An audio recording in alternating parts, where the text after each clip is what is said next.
ನಿಮಗೆ ಚೇರಿಂದ ಎದ್ದೇಳಬೇಕಾದ್ರೆ ಮಂಡಿ ನೋವು ಬರ್ತಾ ಇದೆಯಾ, ಮೆಟ್ಲೆತ್ತಕ್ಕೆ ಕಷ್ಟ ಆಗ್ತಾ ಇದೆಯಾ, ನಿಮ್ ಡೈನಿಂಗ್ ಹಾಲ್ ಇಂದ ಅಡಿಗೆ ಮನೆ ನಡ್ಕೊಂಡು ಹೋಗೋದಕ್ಕೂ ಕಷ್ಟ ಆಗ್ತಾ ಇದೆಯಾ, ಇದು ನಿಮ್ಮ ಮಂಡಿ ಸವೆತ ಆಗಿರ್ಬೋದು. ಇದನ್ನ ಆಸ್ಟಿಯೋ ಆರ್ಥರೈಟಿಸ್ ಅಂತೀವಿ. ವಯಸ್ಸಾಗ್ತಾ ಆಗ್ತಾ ನಿಮ್ಮ ನರೆ ಕೂದಲಾದಂಗೆ ಮಂಡಿಯಲ್ಲಿರುವ ತೆಳುವಿನ ಪದರ ಡಿಜನರೇಟ್ ಆಗಿ ಅಂದ್ರೆ ಸವೆತ ಸ್ಟಾರ್ಟ್ ಆಗಿ ಮೂಳೆ ಮೇಲೆ ಮೂಳೆ ಉಚ್ತಾ ಇರ್ಬೋದು. ಇದಕ್ಕೆ ಟ್ರೀಟ್ಮೆಂಟ್ ಇದೆ.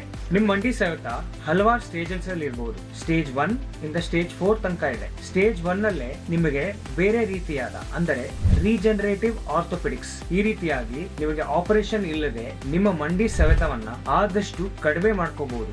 ಸ್ಟೇಜ್ 3 ಅಂಡ್ ಸ್ಟೇಜ್ 4 ಅಲ್ಲಿ ಮಂಡಿ ಸವೆತ ಜಾಸ್ತಿ ಆದಾಗ ಮೂಳೆ ಮೇಲೆ ಮೂಳೆ ಉಚ್ತಾ ಇರಬೇಕಾದ್ರೆ ಇದರ ಆಪ್ಷನ್ಸ್ ಗೆ ನಿಮಗಾಗಿ ಅಡ್ವಾನ್ಸ್ ಸರ್ಜರೀಸ್ ಇದೆ. ಅದೇ ಟೋಟಲ್ ನೀ ರಿಪ್ಲೇಸ್ಮೆಂಟ್ ವಿತ್ ರೋಬೋಟಿಕ್ ಅಸಿಸ್ಟೆಡ್ ನೀ ರಿಪ್ಲೇಸ್ಮೆಂಟ್ ಅಂದ್ರೆ ರೋಬೋನೇ ಆಪರೇಷನ್ ಮಾಡೋದಲ್ಲ. Robo will assist in performing the surgery but surgery will be perform ಅಂದ್ರೆ ಆಪರೇಷನ್ ನ ಡಾಕ್ಟರ್ ಸರ್ಜನೆ ಮಾಡೋದು. ಸೊ ರೋಬೋ ಇಂದ ಏನ್ advantages? It will give A more precise and less invasive surgery. ಇದರಿಂದ ನಿಮಗೆ ಆಪರೇಷನ್ ಆದ್ಮೇಲೆ ಬೇಗ ರಿಕವರಿ ಆಗಿ ಮುಂಚಿನ ತರ ನೋವಿಲ್ಲದೆ ಆದಷ್ಟು ಬೇಗ ನಡಿಬಹುದು. Doctor Madhukesh Rudramurthy, chief of orthopaedics, lead consultant, joint replacement surgery and pelvic acetabular surgery, DRM Hospital, Mysore.